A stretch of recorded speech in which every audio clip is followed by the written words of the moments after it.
Hi YouTube family, it's Tara, our Tara's VSG journey from Facebook, or I would say Aurora Bora 10 from the YouTube channel that I have started for my VSG journey.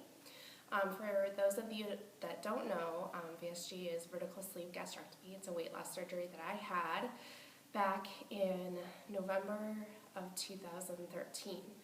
So here we are. I am at my 51-week mark since surgery. So next week is my 1-year surgery. Yay!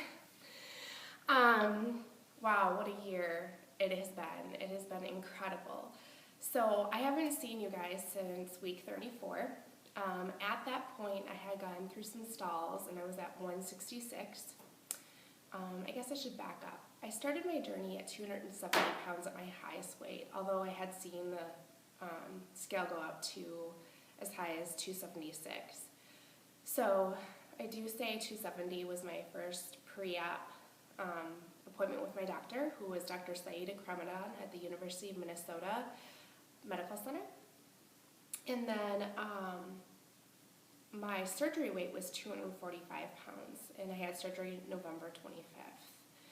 So it is now, I don't even know the day, sorry. November 15th. So I'm still 10 days away from my surgery, but I wanted to kind of get back in touch with you guys because I have found myself kind of slipping off the bandwagon, shall we say. I was so good when I first had surgery, following the rules. I never thought I'd go back to my snacking or my horrible eating or anything like that. And anyone who's followed my journey for the last year has known that I had more capacity or less restriction than a lot of people from the very beginning. I felt hunger pains from a week after surgery. It never really went away, so I had to eat every 2 to 3 hours. Usually meals would be 100 to 200 calories per meal, so if you add that up, it's about 1,200 calories a day, which is a lot more than anyone recommends, of course, in your first 6 months especially. I did pretty well until about the 6-month mark, staying under 1,000 calories, and then I really, since then, have truly eaten anywhere from 1,200 upwards.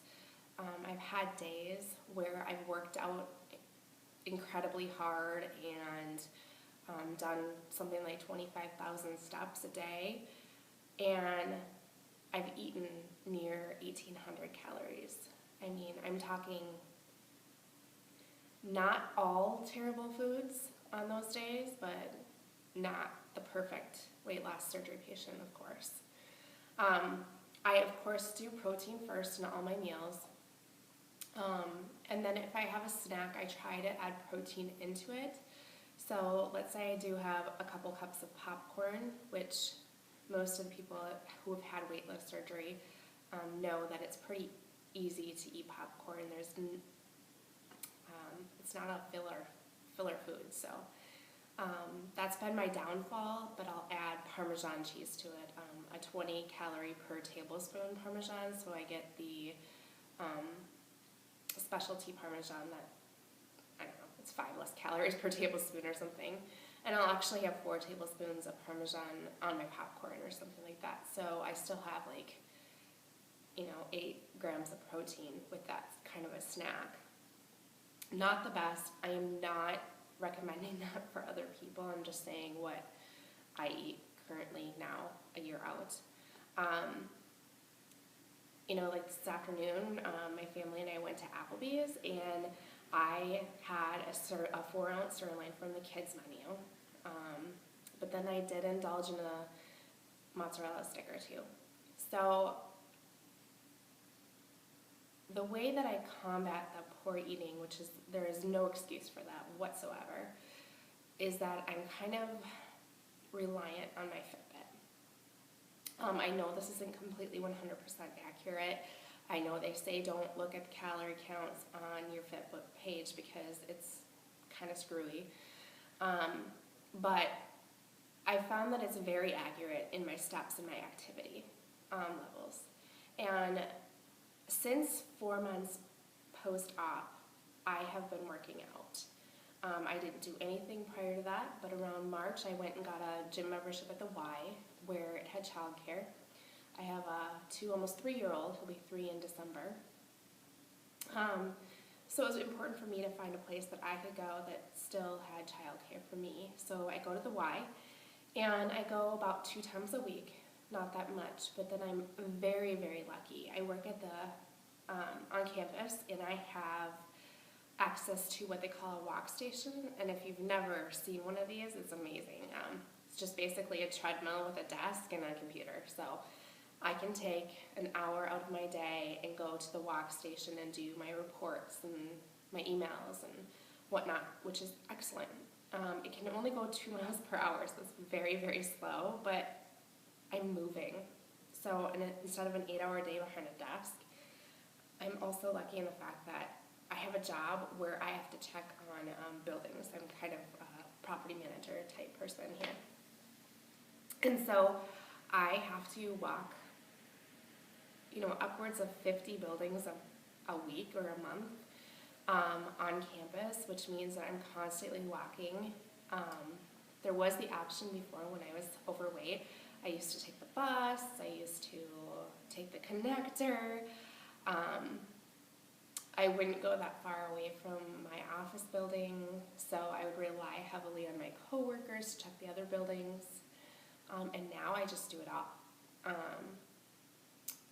So it's really kind of a nice thing that I can get away from my desk and be active, and although that is not working out per se, I mean, when I walk away without going to the gym and I still have 20,000 steps on my Fitbit,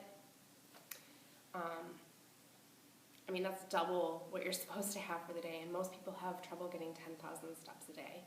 If you've ever worn a pedometer, most people are pretty surprised after the end of the day. They thought they did a lot of walking, and here they sit at 7,000 steps or whatnot.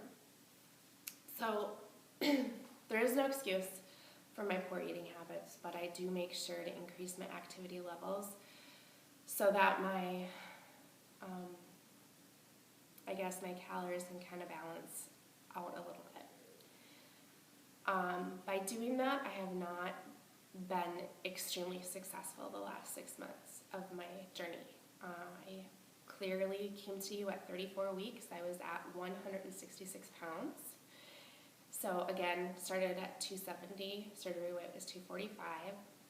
At 34 weeks, I was at 166. This morning, I weighed in at 156. So I have lost 10 pounds since week 34, and now it's week 51. Or going to be week 51 this week. And I've been really unhappy with that. I know what to do to change it. I know what I'm doing wrong, which is the difference before surgery. Oh, I knew it all. I knew my calorie counts. I knew my activity, but I think we all know the energy level is just not there. There's so many excuses and so many mental blocks that just prevent you from losing that weight or at least gaining it back. I mean, I did the yo-yo thing for years, so it's just been a difference. Is now I know I have to get off my butt and put the work into it if I want to lose weight. I also have to stop the snacking. Since Halloween especially,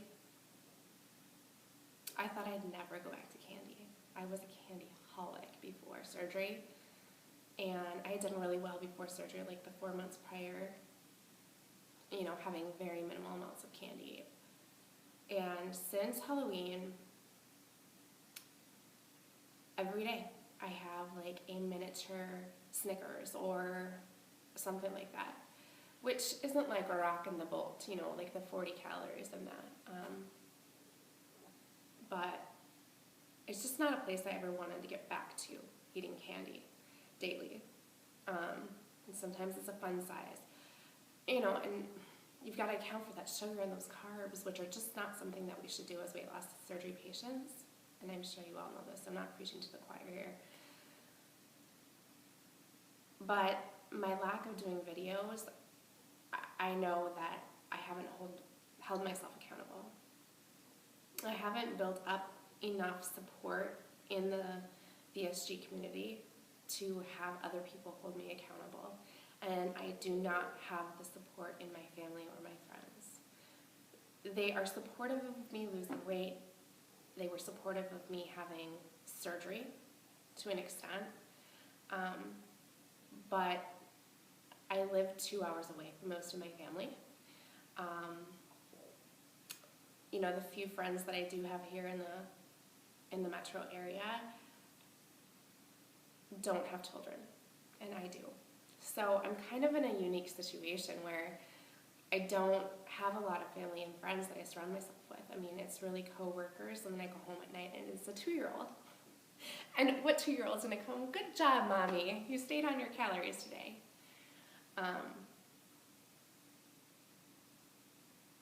So if there's one thing I can just recommend to anyone is really build that community. I wish to God that I could have kept going to my support groups for weight loss surgery, but I have a conflict. I go to a mom's group. I did join a mom's group through a church, and the church is just amazing. So I choose to go there on Wednesday nights. The only weight loss surgery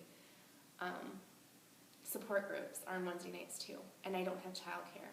But at church, I do have free childcare. So I'm in a pickle. I have, you know, I still have yet to find a babysitter. I'm not really sure, you know, maybe I just need to go to like care.com or something, but you know, if you have kids, entrusting people you've never met before to watch your child is a really difficult thing. So I guess I still have to open myself up to that possibility. It's just still really hard for me to kind of let go and trust anyone else with my son. And so, you know, it is what it is. So I'm hoping that I can try to find somebody to help me to watch Ryder when I want to go to these groups, because I think I really need to get back into it. But I'm kind of conflicted because I really like my mom's group as well.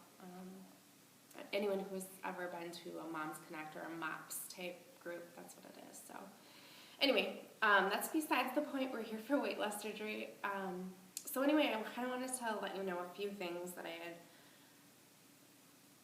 come up with. So basically, when I talked to you last, it was 34 weeks. That was July 21st, 2014.